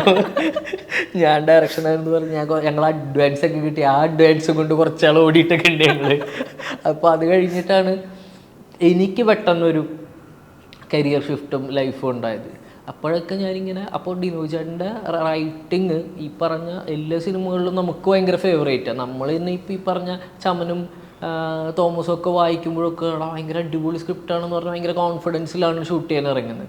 അപ്പോൾ എനിക്ക് ഡിനോയ് ചേട്ടൻ്റെ വിഷനിൽ സിനിമ കാണണം എന്ന് ഭയങ്കര ആഗ്രഹം തോന്നിയിരുന്നു. പുള്ളി ഡയറക്റ്റ് ചെയ്യുമ്പോൾ ആ സിനിമ കാണുക എന്ന് പറയുന്നത് ഭയങ്കര ആഗ്രഹം. കാരണം ഭയങ്കര ക്ലാരിറ്റിയിൽ മൊമെൻറ്റ്സും ഇമോഷൻസും കോമഡിയും എനിക്ക് ഭയങ്കര ഇഷ്ടമാണ് ഡിനോയ് ചേട്ടൻ്റെ കോമഡി. അപ്പോൾ അത് കാണണം എന്നിങ്ങനെ ആഗ്രഹിച്ചിരിക്കുകയായിരുന്നു. അപ്പോഴാണ് പ്രേമൽ കഴിഞ്ഞപ്പോൾ ഈ സ്ക്രിപ്റ്റ് വന്നതും. നെസ്ലിനൊക്കെ ആയിരുന്നു ആദ്യം പ്ലാൻ ചെയ്തിരുന്നത്. പിന്നെ ഒരു പോയിന്റിൽ എന്നിലേക്ക് വരികയായിരുന്നു. ഇത് തന്നെ ഇപ്പം ഞാനും വേറെ ആളെന്നുള്ള രീതി പ്ലാൻ ചെയ്തിട്ടുണ്ട്, മമിതയും വേറെ ആളെന്നുള്ള രീതി പ്ലാൻ ചെയ്തിട്ടുണ്ട്, കുറേ കോമ്പിനേഷൻ ഒക്കെ പ്ലാൻ ചെയ്തിട്ട് പല പ്രൊഡക്ഷൻസും വന്നു പോയിട്ടുണ്ട്. ഞാൻ ഓക്കെ അല്ല എന്ന് പറഞ്ഞ പ്രൊഡക്ഷൻസ് ഉണ്ടായിട്ടുണ്ട്. അല്ലെങ്കിൽ പല റീസൺസും പ്രശ്നങ്ങളായി വന്ന് ദ ബെസ്റ്റ് എന്ന് പറയുന്ന ഒരു സമയത്തായിരുന്നു അത് കറക്റ്റായിട്ട് അത് ഓണായതും. ഇപ്പം ആ പോസ്റ്റർ നോക്കിയാൽ മനസ്സിലാവും, എല്ലാം ടോപ്പ് ടെക്നീഷ്യൻസും ബാനറുമാണ്. ആഷിഖ് ഉസ്മാൻ, ചമൻ, വിഷ്ണു ഗോവിന്ദേട്ടൻ മ്യൂസിക്, ഗോവിന്ദേട്ടൻ, അഖിലേട്ടൻ ക്യാമറ, അഖിൽ ജോർജ്. അപ്പോൾ മറ്റേ ഡ്രീം ടീം. നമ്മളെന്താഗ്രഹിച്ചോ ഫസ്റ്റ് പോയിന്റിൽ ഞാനും അവളും ചെയ്യണം എന്നായിരുന്നു ഡിനോയ് ചേട്ടൻ്റെ ആഗ്രഹം. അതങ്ങനെ തന്നെ വരുന്നു. ഭയങ്കര ജെനുവിൻ ആയിട്ടുള്ള ഒരു പടം. അപ്പോൾ അതിനകത്തൊരു പരിപാടിയുണ്ട്. അപ്പോൾ അതുകൊണ്ട് ഞങ്ങൾ റൊമാൻസ്, ഈ പറഞ്ഞ റോംകോമാണ് എന്നുള്ളത്. അപ്പം ഞങ്ങൾ പേഴ്സണൽ ലൈഫിൽ കുറച്ചും കൂടി ബ്രദർലി അപേക്ഷനൊക്കെ ഉള്ള ആൾക്കാർ. അപ്പം ഞങ്ങൾ കൺഫ്യൂസ്ഡ് ആയിരുന്നു. എനിക്ക് പിന്നെ ഉണ്ടായില്ല, അവൾക്ക് കുറച്ചും കൂടി കൺഫ്യൂഷൻ ഉണ്ട്, ഇത് ഇങ്ങനെ പിടിക്കുന്നത്. അപ്പോൾ പക്ഷേ ആ സിനിമ ഡ്രൈവ് ചെയ്ത് പോകുന്നത് ഒരു കോമ്പിനേഷൻ ഫ്രണ്ട്ഷിപ്പിലാണ്. ഞാനും നെസ്ലിനും, അല്ലെങ്കിൽ ഞാനും മാത്യു, അല്ലെങ്കിൽ ഇപ്പോൾ ഞാനും ലാലേട്ടനും ഇതൊക്കെ പറയണ പോലെ ഇവരുടെ രണ്ടുപേരുടെയും കോമ്പിനേഷനിൽ അവരുടെ ഒരു കുഞ്ഞു സിനിമ, ആ കോമ്പിനേഷനിൽ പോയാണ് ലാസ്റ്റ് ഒരു ഇമോഷനിലേക്ക് എത്തുന്നത്. അപ്പം ഞങ്ങൾ ആലോചിച്ചു അവിടം വരെ ഈസിയാണ്, കുറച്ച് സീനിൽ മാത്രം ഒന്ന് പണിയെടുത്താൽ മതി എന്ന് പറയണല്ലേ. അങ്ങനെ തീരുമാനിച്ചിട്ട് ആ കോൺഫിഡൻസിൽ, ആ സിനിമയുടെ ജെന്യൂനിറ്റിയിൽ. അപ്പോൾ അതിൻ്റെ ഭയങ്കര രസമുള്ള റൈറ്റിംഗ് ആണ്. ചെറിയ പടമാണെങ്കിലും ഭയങ്കര രസമുള്ളൊരു പടമായിരിക്കും തോന്നുന്നു. ഓക്കെ, ഈ മമിതയുടെ ഞാൻ സ്പെഷ്യലായിട്ട് എടുത്ത് ചോദിക്കണം എന്നായിരിക്കും. എപ്പോഴും ഞാൻ കമൻറ്റുകളിലൊക്കെ നിങ്ങൾ പരസ്പരം അങ്ങോട്ടും ഇങ്ങോട്ടും സപ്പോർട്ട് ചെയ്യുന്നതെല്ലാം കണ്ടിട്ടുണ്ട്. മമിതയുടെ ഇപ്പോഴത്തെ ഒരു ഫേസ് ഉണ്ടല്ലോ, ലൈക്ക് സൗത്ത് ഇന്ത്യ കംപ്ലീറ്റ് ആയിട്ട് ആളിലേക്ക് അട്രാക്റ്റഡ് ആയിട്ടിരിക്കുന്നു. ലൈക്ക് ജനനായകനിൽ വരെ വലിയ റോൾ വരുന്നു, സൂര്യയുടെ നായികയാവുന്നു. ഈ ഒരു ഫേസിൽ ലൈക്ക് നിങ്ങൾ ഓഫ്കോഴ്സ് നിങ്ങൾ തമ്മിൽ മെമ്മറീസ് ഷെയർ ചെയ്തിട്ടുണ്ടാവും. What is your feeling about this journey, മമിതയുടെ ഒരു ജേർണി? അവളും ഇതുപോലെ ഈ പറഞ്ഞ പോലെ നമ്മൾക്ക് എല്ലാവർക്കും കാണാൻ പറ്റുന്നത് ഭയങ്കര ലൈം ലൈറ്റിലുള്ള ഭയങ്കര സന്തോഷമുള്ള മൊമെൻറ്റ്സ് മാത്രം. പക്ഷേ ഞങ്ങളൊക്കെ ഈ പറഞ്ഞ കുറേ ഇൻസെക്യൂരിറ്റീസിൽ കൂടെയൊക്കെ കടന്നു പോയിട്ടും സെൽഫ് ഡൗട്ട് ചെയ്തും അല്ലെങ്കിൽ സ്ട്രഗിൾ ചെയ്തുമൊക്കെ തന്നെയാണ് അവൾ. എനിക്ക് ഭയങ്കര സർപ്രൈസ് എന്ന് പറഞ്ഞു കഴിഞ്ഞാൽ എനിക്കൊക്കെ ഒരു ക്യാരക്ടർ അത് കംപ്ലീറ്റ് ചെയ്ത് കഴിഞ്ഞാലേ എനിക്ക് അടുത്തതിലേക്ക് കയറാൻ പറ്റുള്ളൂ. പക്ഷെ അവൾ ഇങ്ങനെ 3 സിനിമകളൊക്കെ ഒരേ സമയത്ത് ചെയ്തിട്ടുണ്ട്. അപ്പം 3ലും എനിക്കറിയാം 3 ക്യാരക്ടേഴ്സും 3 വൈബുള്ള ആൾക്കാരാണ്. അപ്പോൾ അങ്ങനത്തെ 3 സിനിമകളൊക്കെ അറ്റ് എ ടൈം ചെയ്തുകൊണ്ടിരിക്കുക എന്ന് പറയുമ്പോൾ കുറച്ച് പരിപാടി കയ്യിൽ വേണം. അപ്പം പക്ഷെ നമ്മൾ ഇത് ചെയ്തുകൊണ്ടിരിക്കുമ്പോൾ ഉണ്ടാവുന്ന സ്ട്രഗിൾസ് ഉണ്ടാവുമല്ലോ, വേറെയും കുറേ. ഈ പ്രഷർ ഹാൻഡിൽ ചെയ്യുക, ഞാൻ മനസ്സിലാക്കിയിട്ടുണ്ട് ഈ ആക്ടേഴ്സിൻ്റെ ഏറ്റവും വലിയൊരു പണി എന്ന് പറയുക ഡേറ്റ് ഹാൻഡിൽ ചെയ്യലെന്ന് തോന്നുന്നു നമുക്ക് ചില സമയത്ത്. ബാക്കി എല്ലാം എന്തെങ്കിലുമൊക്കെ ചെയ്യാം, പക്ഷേ ഈ ഡേറ്റ്സ് പിടിക്കാന്ന് പറയുന്നത്. അപ്പോൾ അതൊക്കെ അവൾ ഭയങ്കര എന്താ പറയുക, ഇത്രയും നല്ല പ്രൊജക്റ്റുകൾ വരുമ്പോൾ അത് വിട്ടുകളയാൻ പറ്റില്ല. അപ്പോൾ അത് പക്ഷെ മാനേജ് ചെയ്തു. ഇപ്പോൾ എല്ലാം എനിക്ക് തോന്നുന്നു കറക്റ്റ് ഭയങ്കര പെർഫെക്റ്റായിട്ട് പോയിക്കൊണ്ടിരിക്കുന്നു. ഇനി ആ സിനിമകളാണ് സംസാരിക്കേണ്ടത്. ആ സിനിമയിലും കുറേ പരിപാടികൾ എനിക്കറിയാം. ഇപ്പോൾ ഒരു സീനൊക്കെ കഴിയുമ്പോൾ വിളിച്ചിട്ട് പറയും ഇങ്ങനെ ഒരു പരിപാടി ചെയ്തിട്ടെന്നൊക്കെ. അപ്പോൾ അതൊക്കെ കാണാൻ വേണ്ടിയിട്ട് വെയിറ്റ് ചെയ്യുന്നു. ഞങ്ങളും ഈ ഓണം എന്ന് പറയുമ്പോൾ സ്വാഭാവികമായിട്ട് ഒരു സിനിമ പ്രേമിയെ സംബന്ധിച്ചിടത്തോളം സിനിമ കാണുക എന്നുള്ളതായിരിക്കും പ്രൈമറി തിങ്. നേരത്തെ പറഞ്ഞ പോലെ ആദ്യം തന്നെ പത്രം തുറന്നിട്ട് ഇന്ന് ഏത് ചാനലിൽ ഏത് പടം വേണം എന്നുള്ള പ്ലാനിങ് ഉണ്ടാവും. അതിൻ്റെ അപ്പുറത്തേക്ക് what is your special feeling about Onam? സിനിമയുടെ അപ്പുറത്തേക്ക് സദ്യ. എനിക്ക് സദ്യയാണ് മെയിനായിട്ട്. ഞാൻ ഈ പറഞ്ഞ പോലെ ഏറ്റവും എപ്പോഴും കഴിക്കുന്ന ഫേവറേറ്റ് ഫുഡ്സ് വേറെ ഉണ്ടെങ്കിലും എനിക്ക് ഭയങ്കര ഇഷ്ടമുള്ള വല്ലപ്പോഴും മാത്രം കഴിക്കുന്ന ഒരു ഫുഡാണ് സദ്യ. അപ്പോൾ അത് അന്നത്തെ ദിവസം അതിങ്ങനെ കഴിക്കാൻ വേണ്ടിയിട്ടുള്ള വെയിറ്റിംഗ് ആണ്. ബാക്കി പൂക്കളിടലൊക്കെ ഞങ്ങൾ ഭയങ്കര അധികം ഭംഗിയില്ലാത്ത പൂക്കളിടുന്ന ഒരു ഫാമിലിയിൽപ്പെട്ട ആൾക്കാരാണ്. അപ്പോൾ അതുകൊണ്ട് അതിലൊക്കെ ഭയങ്കര എക്സൈറ്റ്മെൻ്റ് ഒന്നുമില്ല. ഞാനിങ്ങനെ വന്ന് രാവിലെ തന്നെ കാണുമ്പോൾ എന്ത് പൂക്കളോണെന്ന് ആലോചിച്ചിട്ടാണ് പുറത്തോട്ടിറങ്ങാറ്. അപ്പോൾ ആകെ നമ്മൾ എക്സൈറ്റ് ചെയ്യിക്കുന്നത് സദ്യ മാത്രമാണ്. ഇനി പറഞ്ഞാൽ ഭയങ്കര ഇതുപോലത്തെ വലിയ സ്ഥലത്ത് കുറേ ആളുകൾ ഇരുന്നിട്ടുള്ള ഭക്ഷണം കഴിക്കാന്നൊക്കെ പറയുന്നത് എനിക്ക് സിനിമ രാപ്പകലിൽ മാത്രം കണ്ടിട്ടുള്ള പരിപാടിയാണ്. ഞാൻ അച്ഛനമ്മ ഇപ്പം അവളും അങ്ങനെയാണ് ഞങ്ങളുടേത്. അമ്മയും തട്ടിക്കൂട്ടി ഭക്ഷണമൊക്കെ ഉണ്ടാക്കി നമ്മൾക്ക് സ്നേഹമായിട്ട് തന്ന്. അപ്പം അമ്മയുടെയും നോണൊക്കെയാണ് അടിപൊളി. ഞങ്ങൾ വിഷുവും ഓണത്തിനൊന്നും നോണം ഉണ്ടാവില്ല വീട്ടിൽ. അപ്പം അന്നത്തെ ദിവസം അമ്മയുടെ പരിപ്പും നെയ്യൊക്കെ കൂട്ടി ഭക്ഷണം കഴിക്കുക എന്നുള്ളതാണ് ഏറ്റവും വലിയ ലക്ഷ്യം. ഏറ്റവും ഫേവറേറ്റ് മെമ്മറി എന്തായിരിക്കും ഓണത്തിന്റെ? ഫോർ ഓണം എനിക്ക് ചോദിക്കാതിരിക്കാൻ പറ്റില്ല, റിയലി സോറി.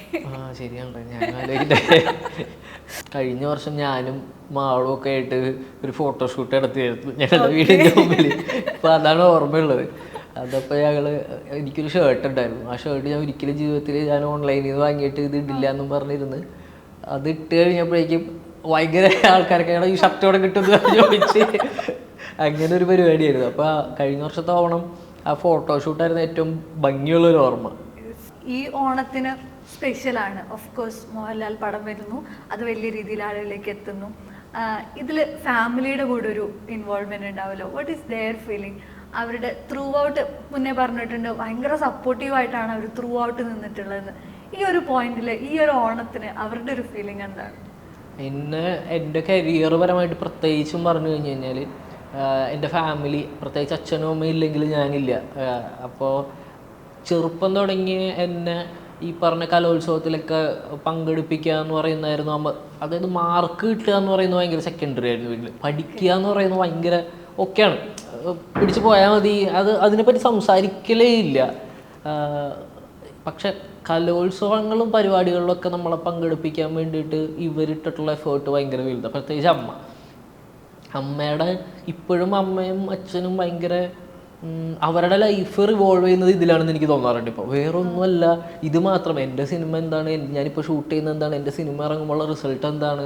അപ്പോൾ അച്ഛനൊക്കെ സംബന്ധിച്ച് അച്ഛൻ ലാലേട്ടൻ്റെ കൂടെ വർക്ക് ചെയ്തിട്ടുള്ളതാണ്. അച്ഛൻ്റെ ചെറുപ്പം തുടങ്ങിയ സത്യൻ സാറിനെ ഭയങ്കര റെസ്പെക്റ്റോടുകൂടി കണ്ടിട്ടുള്ള ആളാണ്. അപ്പോൾ ഞാനിവിടെ അവരുടെ കൂടെ ഇത് ചെയ്യുമ്പോൾ, അഭിനയിക്കുമ്പോൾ അച്ഛൻ ഇസ് ലൈക്ക് അച്ഛൻ്റെ ലൈഫിന് ഒരു കംപ്ലീഷൻ കിട്ടിയ പോലെയാണെന്ന് എനിക്ക് സംസാരത്തിൽ നിന്ന് തോന്നാറുണ്ട്. അത് എനിക്ക് സ്റ്റേറ്റ് അവാർഡ് കിട്ടിയപ്പോഴും ഇതുപോലെ കഴിഞ്ഞപ്പോൾ വന്നിട്ട് അച്ഛൻ സാധാരണ എന്തെങ്കിലും 2 അടിച്ചാലൊക്കെയാണ് കുറച്ച് ഇമോഷണലായി കണ്ടിട്ടുള്ളൂ ഞാൻ ജീവിതത്തിൽ. അല്ലാണ്ട് ഞാൻ കണ്ടിട്ടേ ഇല്ല അച്ഛൻ്റെ കണ്ണ് നിറഞ്ഞിട്ട്. അല്ലെങ്കിൽ തന്നെ ഞാൻ ഒരു 1-2 വട്ടമേ കണ്ടിട്ടുള്ളൂ. അന്നിങ്ങനെ കണ്ണ് നിറഞ്ഞിട്ട് രാവിലെ അച്ഛൻ ബാങ്കിലിരിക്കുക. അപ്പോൾ ഞങ്ങളിവിടെ വീട്ടിലും ഒരു രീതിയിൽ നമ്മൾ പ്രതീക്ഷിക്കുന്നില്ല. ഇങ്ങനെ ഒരു അവാർഡ് വരുന്നു എന്നുള്ളത്. ഞാനും വൈഫും കൂടി ലുഡോ കളിച്ചുകൊണ്ടിരിക്കുന്നു. ഞാൻ കിടപ്പില്ല, മറ്റേ റൊമാൻസിൻ്റെ ഇടയിലത്തെ ആക്സിഡൻറ്റിൽ. അപ്പോൾ എനിക്ക് മുകളിലത്തെ നിലയിൽ നിന്ന് താഴോട്ട് വരാൻ പറ്റില്ല. അപ്പോൾ എന്നാലും പയ്യെ 10 ദിവസം കഴിയുമ്പോൾ റെസ്റ്റൊക്കെ നമ്മൾ ഉടായിപ്പ് കാണിച്ച് തുടങ്ങുമല്ലോ. പയ്യെ എണീക്കും, പയ്യെ നടക്കാനൊക്കെ തുടങ്ങും. എനിക്ക് പക്ഷെ കടുത്ത് ഇങ്ങനെ അങ്ങോട്ടും ഇങ്ങോട്ടും അനക്കാൻ പറ്റില്ല എന്നുള്ളൂ. എണീക്കലും മൂവിങ് ഒക്കെ വലിയ കുഴപ്പമില്ല. ശരിക്കും റെസ്റ്റാണ്. എന്നാലും ഒരു മൊമെൻറ്റിൽ എനിക്കിങ്ങനെ കുറച്ച് കൺഗ്രാറ്റ്സ് വരികയാണ്. അപ്പം ഞാൻ കൺഗ്രാറ്റ്സ് തന്നെ അവർക്ക് വൈ എന്ന് പറഞ്ഞ മെസ്സേജ് അയച്ചു. അപ്പം ഇത് സ്റ്റേറ്റ് അവാർഡാണെന്ന് തന്നെ തോമസ് വിളിച്ചു പറയുന്നത്, റൊമാൻസിൻ്റെ റൈറ്റർ. ഞാൻ നേരെ മുകളിൽ നിന്ന് ഈ റെസ്റ്റൊക്കെ മറന്ന് ഓടി സ്റ്റെപ്പിലേക്ക് ഒരു അമ്മ തുടച്ചുകൊണ്ടിരിക്കുക. അമ്മേനോട് പറഞ്ഞു, അമ്മ എനിക്ക് സ്റ്റേറ്റ് അവാർഡ്. അപ്പം എനിക്ക് ഇപ്പോഴും ഓർമ്മയുണ്ട്, അമ്മ മറ്റേ നമ്മളെന്തോ വണ്ടി ഇടിച്ചു എന്ന് പറയണ പോലത്തെ ഒരു റിയാക്ഷനായിരുന്നു. അത്രയും ഷോക്ക്ഡ് ആൻഡ് സർപ്രൈസ്ഡ് ആയിരുന്നു. എന്നിട്ട് അച്ഛനും ഇതുപോലെ, അപ്പം ഞങ്ങൾക്ക് അച്ഛനെ അറിയിക്കണം. അച്ഛനാണെങ്കിൽ ഫോൺ യൂസ് ചെയ്യൽ ഭയങ്കര കുറവാണ്. അച്ഛനെ അറിയിക്കാൻ ഒരു മാർഗ്ഗമില്ല. അച്ഛൻ ബാങ്കിൽ പോയിക്കുക.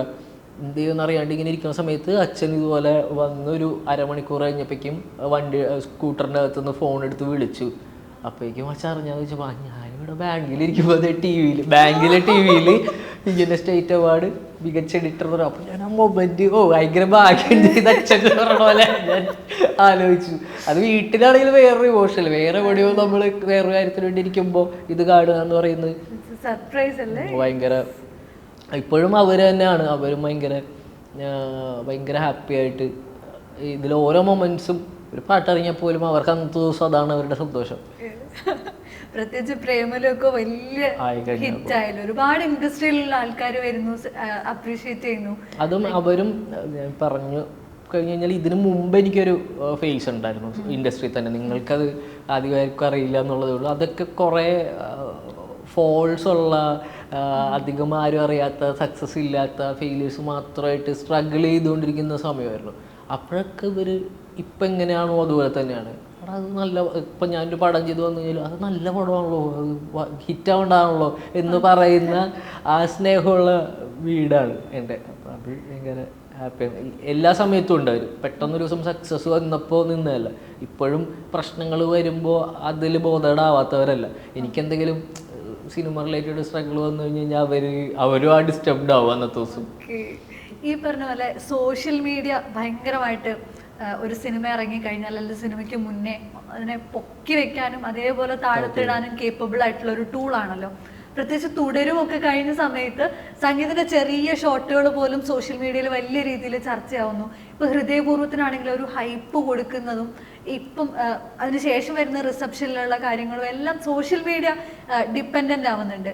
ഇത് ചെറിയ രീതിയിലെങ്കിലും ഭയപ്പെടുത്തുന്നുണ്ടോ, അല്ലെങ്കിൽ വലിയ രീതിയിലുള്ള ഒരു വാംത്താണോ ഫീൽ ചെയ്യണേ? രണ്ടുമുണ്ട്. വാംത്ത് എന്ന് പറഞ്ഞു കഴിഞ്ഞാൽ ഞാനൊരു പോയിന്റ് തുടങ്ങി കണ്ടത് എൻ്റെ ലൈഫിൽ കണ്ടതെന്ന് പറഞ്ഞു കഴിഞ്ഞാൽ പ്രേമലു കഴിഞ്ഞിട്ട്. പ്രേമലു എന്ന് പറയുന്ന സിനിമയിൽ ഒരു ഭയങ്കരമായിട്ടുള്ള ഹ്യൂജ് ഓഫ് ആളുകൾക്ക് നമ്മളോടൊരു സ്നേഹം അങ്ങോട്ട് തുടങ്ങി. ആ സ്നേഹം ബിഗിൻ ചെയ്യുന്നിട്ട് പിന്നെ നമ്മൾ ചെയ്യുന്ന എന്ത് കുഞ്ഞു കാര്യങ്ങളിലും ഞാൻ ആലോചിക്കാറുണ്ട്, ഇതെന്തിനാണ് ഇപ്പോൾ വൈറലാവുന്നത് എന്ന്. അല്ലെങ്കിൽ ഇത് വൈറലായെന്ന് ഭയങ്കര സർപ്രൈസ്ഡ് ആയിട്ട് കാണുന്നത്. അതിലൊരെണ്ണമാണ് ഈ തുടരുമില്ല കരച്ചിൽ, അല്ലെങ്കിൽ ഞാനിപ്പോൾ ആ സ്റ്റേറ്റ് അവാർഡ് പിടിച്ച് കിടക്കുന്ന ഒരു സാധനം. അപ്പോൾ ഇതുവരെ ദൈവം അനുഗ്രഹിച്ചിട്ടും ഇവർക്ക് നമ്മളോടുള്ള സ്നേഹമാണ് ഞാൻ മനസ്സിലാക്കുന്നത്. ആ ഫോട്ടോ എന്നോടുള്ള സ്നേഹം കൊണ്ട്, ആ ഫോട്ടോയിൽ ഞാൻ ചെയ്തിട്ടുള്ള കാര്യമോ ആ കണ്ടൻറ്റോ പോലും അല്ല എന്ന് എനിക്ക് തോന്നും. അപ്പോൾ ആളുകൾക്ക് ഭയങ്കര ഇഷ്ടമാണ്. ഭയങ്കര ഈ പറഞ്ഞ ടീസർ ഇറങ്ങിക്കഴിഞ്ഞപ്പോൾ ഞാൻ ഇതിനു മുമ്പ് ഒരു ഇൻ്റർവ്യൂ കൊടുത്തിട്ട് ഈ കാര്യങ്ങളൊക്കെ പറഞ്ഞ ഇൻ്റർവ്യൂ കണ്ടിട്ട് എന്നോട് ഒരേ അർത്ഥം വരുന്ന വാചകം കുറേ പേര് പറഞ്ഞു. അതായത് ഞങ്ങൾക്ക് കാണുമ്പോൾ ഞങ്ങളുടെ വീട്ടിലൊരാൾക്ക് കിട്ടിയതുപോലെ തോന്നുന്നു എന്ന് പറഞ്ഞു. അപ്പം ഞാനിങ്ങനെ ഇത് എവിടെയോ ഉള്ള എന്നെ പരിചയമുള്ളവരൊന്നുമല്ല, എന്നെ പരിചയമില്ലാത്ത പല ആൾക്കാരും ഒരേ കാര്യം പറയുന്നു എന്ന് പറയുമ്പോഴേക്കും എനിക്ക് അതിൻ്റെ നന്ദി ഉണ്ടാവും എപ്പോഴും. അതാണ് ആ സ്നേഹം. എനിക്കതാ ഇനിയും സിനിമകൾ ഒരുപാട് ചെയ്യാനും നമ്മുടെ കരിയർ മാറാനും സക്സസ് കിട്ടാനൊക്കെ ഉള്ള ആഗ്രഹത്തിനേക്കാൾ വലുതാണ് ഈ സ്നേഹം പോവല്ലേ എന്നുള്ളത്. അതുകൊണ്ട് തന്നെ ഇടയിലൊക്കെ കുഞ്ഞി കമൻസൊക്കെ വരുമ്പോൾ ഞങ്ങളാണെങ്കിൽ എല്ലാം കുത്തിയിരുന്ന് വൈകി എന്നിട്ടിരുന്ന് വിഷമിക്കും. ഒരു ദിവസമൊക്കെ മൊത്തം വിഷമിക്കും എന്ന് പറയുന്ന പോലെ അതുണ്ട്. വിഷമം ആവാറുണ്ട് ഭയങ്കരമായിട്ട്. അപ്പോൾ അവർ പറയരുതെന്നുള്ളതല്ല, അതും എനിക്ക് അവരോടുള്ള കമ്മിറ്റ്മെൻറ്റ്സ് തന്നെയാണ്. അവർക്ക് നമ്മളെ ഇഷ്ടപ്പെടാതെ വരുന്ന ആളുകൾ ഇതിനിടയിലുണ്ടെന്നും ഇഷ്ടപ്പെടാതെ വരുന്നുണ്ടെന്നൊക്കെ എൻ്റെ കയ്യിൽ നിന്ന് ചിലപ്പോൾ ഒരു വാക്ക് പറയുന്നതാവാം, എൻ്റെ ഒരു പെർഫോമൻസ് ആവാം, അല്ലെങ്കിൽ എന്ത് കാര്യത്തിലും ആവാം. പക്ഷെ അവർക്ക് നമ്മളോട് ഇഷ്ടക്കുറവ് വരുന്നു എന്ന് പറയുന്ന ഒരു ഭയം ഉണ്ടാക്കുന്നുണ്ട്. നമ്മൾ ചെയ്യുന്ന ജോലിയിൽ അത് ബാധിക്കുന്നില്ല, അത് നമുക്കറിയാവുന്ന പോലെ തന്നെ അന്നൊന്നും ചെയ്തുകൊണ്ടിരിക്കുന്നത്, അത് ഭയപ്പെടുത്തുന്നില്ല. പക്ഷെ ഇവർക്കുള്ള ഈ ഇഷ്ടം പോകുമെന്നുള്ളൊരു പേടിയുമുണ്ട്. ഇപ്പം കിട്ടുന്ന ഇഷ്ടത്തിൽ ഭയങ്കര ഓവർവെൽമിങ് സന്തോഷമുണ്ട്. ഞങ്ങൾക്കും അങ്ങനെ തന്നെയാണ്. ഞങ്ങളുടെ സ്വന്തം ആരോ ആണ് ലൈക്ക് പെർഫോം ചെയ്യുന്നതെന്നുള്ളൊരു ഫീലാണ്. ഈ സ്നേഹം ഒരിക്കലും പറ്റാതെ എപ്പോഴും സംഗീതത്തിന്റെ കൂടെ ഉണ്ടാവട്ടെ. ഇതുപോലെ നല്ല രസമുള്ള മനോഹരമായിട്ടുള്ള ഓണങ്ങൾ ഇനിയും വരട്ടെ. Thank you so much.